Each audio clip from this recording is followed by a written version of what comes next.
Guess who's back in the house? It's Samantha here with Samantha Raises the Recipe, and it's November, y'all, which is really Christmas Eve as far as I'm concerned, because the whole month of November is really just the preface to Christmas. But since it's still the fall, we are making fall themed desserts, and today we're gonna make caramel apple chips and dip.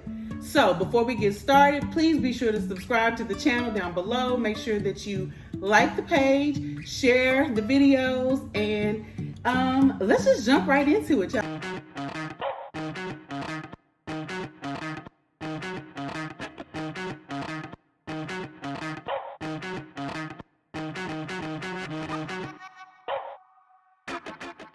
So what we need, boom, is Pepperidge Farms already made, pre-made puff pastry sheets. Now, people be like, make your own. I be like, mind your business, girl. Because what we gonna use? Store-bought. Because I don't have the time, right? You might have the time. If you got the time, then girl, do your thing. But this has been thawing out on my counter all day, basically. But it's still pretty cold because it's frozen first, right?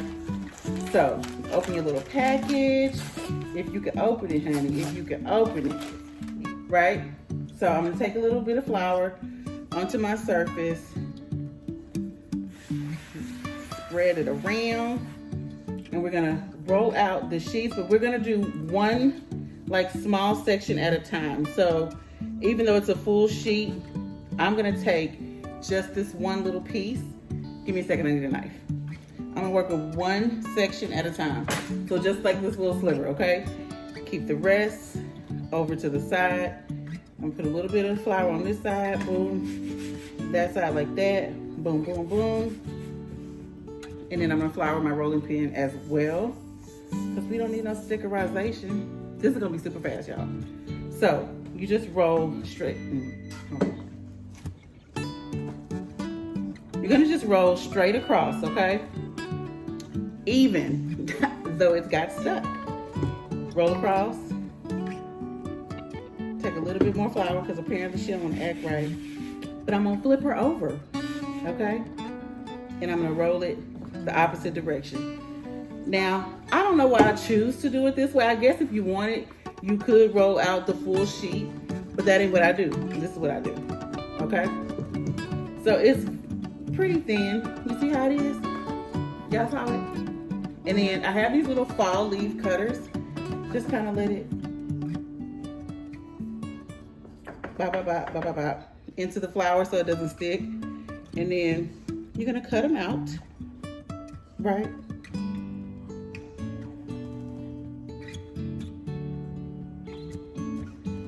So you should be able to get 3 large leaves out of one quarter sheet. Okay, so you have your pre-made puff pastry here. So we're just gonna flour it. We already floured the undersurface, and you see how it kind of just came apart in these 2 cubes? So if you choose to use the full sheet or use a half a sheet at a time, you just kind of pinch them, the seam together, so that it'll be one and it'll be easier for you to roll out. So one pass like that, and then I like to flip it over because I don't know, child, that's just how I do. And just a little pinch more of the flour because I don't want my rolling pin to stick. And I'm gonna go that way once, and then I'm ready to cut it out. I don't wanna make it too thin, and you can do all kinds of sizes. And I'm actually just gonna dip my cutter right into that flour, right?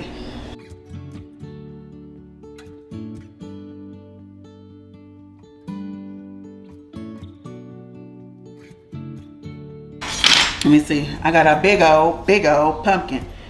Child, she can't fit in there. So, boom. Take it like that. Then all of your pieces that are cut out, you just transfer over to your baking sheet with either parchment paper lined or a seal pad like I have.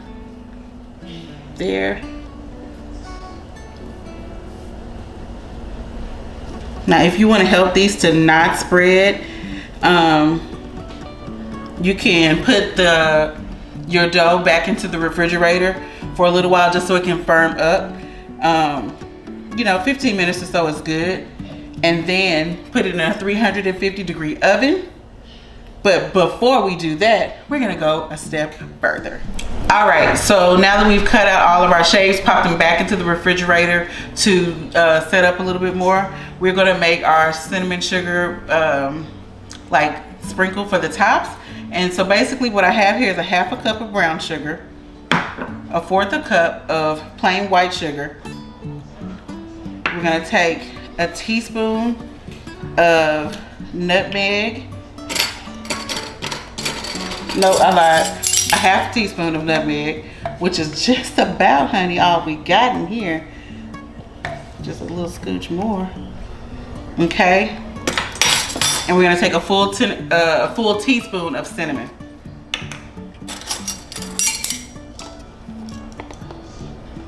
And we're gonna just plop that in there. Just mix it up with your fork. And you can tweak this however you would like to. And also, I'm gonna add in just a pinch of salt.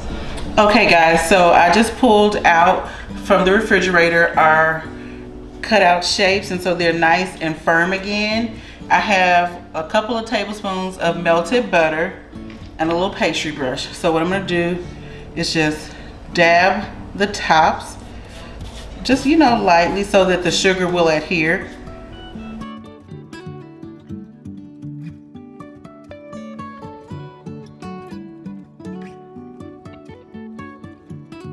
Okay, so now they're all nice and buttered. I'm gonna cut them in. Whoops! I'm gonna come in with our sugar mixture and just sprinkle it right over the top. I didn't think about this ahead of time, but you should also dock your pastry. So just take a fork and make a few holes for the air to escape, okay?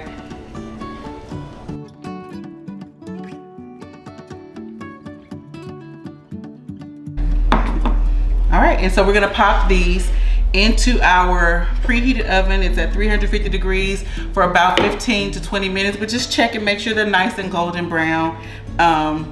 Around, it'll puff up a little bit and get flaky, but not burnt, okay? Just nice and golden brown. So we're gonna do that, guys. So while our chips are baking, we're gonna start our sauce. So I have 4 Granny Smith apples here, already washed. And what I'm gonna do is, I like to, when I am peeling my apples, I like to cut the top off and the bottom off, and then peel it like that. So that's what I'm gonna do. You feel free to cut your apples however is easiest for you. Oh, not that little bit. I gotta cut that off, honey. No. What's that looking like? Before I even peel it. I should have filmed this before, but I didn't. So now I've cut off all the tops and the bottoms, and then I'll just take my peeler and go straight down all the way around. So what I'm gonna do is just cut around the core, right? So straight down on this side, straight down on that side, straight down on this side, throw away the core. Same thing on all of them, boom. When I cut these in cubes, I'm gonna try to cut them as small as possible so that it does not take a long time for the apples to cook and get soft, because who wanna be cooking a long time? You just want your little dessert right now, okay? Got a little core bit here, so we're gonna just cut that right out. Okay, straight down, and then we're gonna take them and chop them small, right there into the pan. Small, into the pan. Now I saw this on Pinterest, but I didn't really look at the recipe, just because when I saw it, because I'm not a big fan of apples, in my mind I knew kind of what seasonings I would want to use to give myself you know, the best opportunity to enjoy it, right? So even though what we do here is rate recipes, this is more of an inspired by recipe. So if you enjoy this, you have me to thank. So yeah.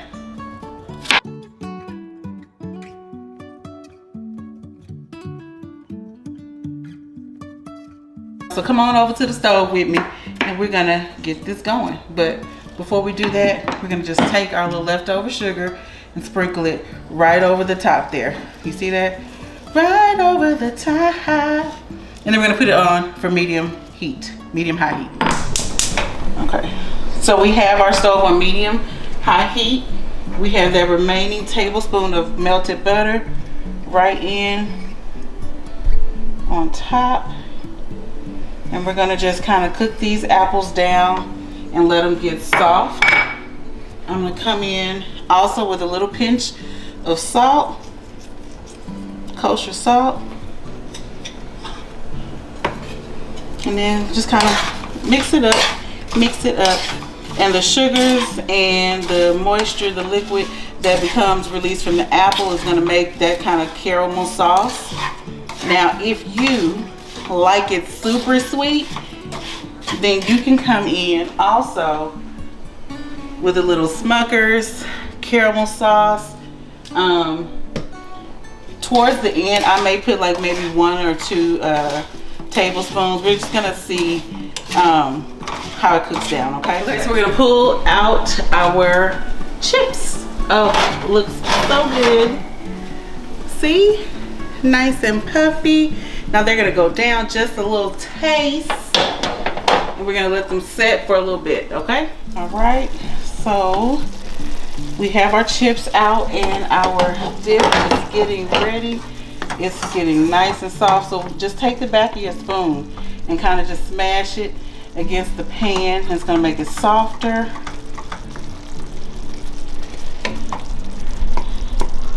And it's gonna, you know, make it more dip-like. So it becomes kind of like chunky and salsa-ish, right? Now would be the time where you would taste. And if you want to add something, girl, do your thing. But it's ready, you know what I'm saying? See there, nice. The sauce is thick. Now if you want it even thicker, you could add a little corn syrup slurry. I'm just giving y'all options, you know what I'm saying? The spice of life. You need choices. So that's perfect. So I'm gonna turn off our stove and assemble, because we're ready to taste. Okay, my friends. Okay, guys, so we're at the testing phase, and before I taste them, I just want y'all to hear, can y'all hear that? How crunchy they are? Y'all hear that crunch? Flakiness, child. Yes. So we're gonna get into the dip. Okay, boom, I got a little bit already on my chip. So good.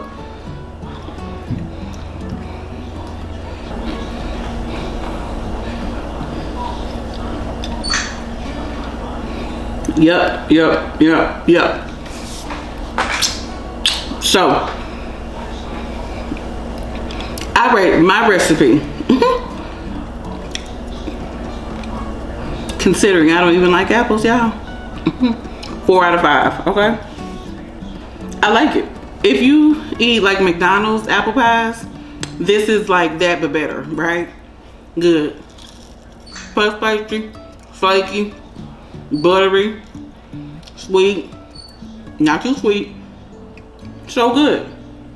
The ease of the recipe, 5 out of 5. This is so simple to do, y'all, especially because I didn't make the puff pastry myself. Sorry for talking with my mouth full, but y'all know what it is. Yeah, so good. And see, this is like child heaven if I don't knock all the chips all over the place. You know, a little garnish. It's good. Okay. Let's get down to business. If you have not already subscribed to the channel, now's that time. Hit that button to subscribe. Make sure you like the video, share it with your friends. If you have something that you would like me to try, I don't care where it came from, child. If it came from YouTube, Food Network, I don't know, Pinterest, whatever, drop it in the comments below. I'd be happy to rate your recipe, child. I'll catch y'all next time.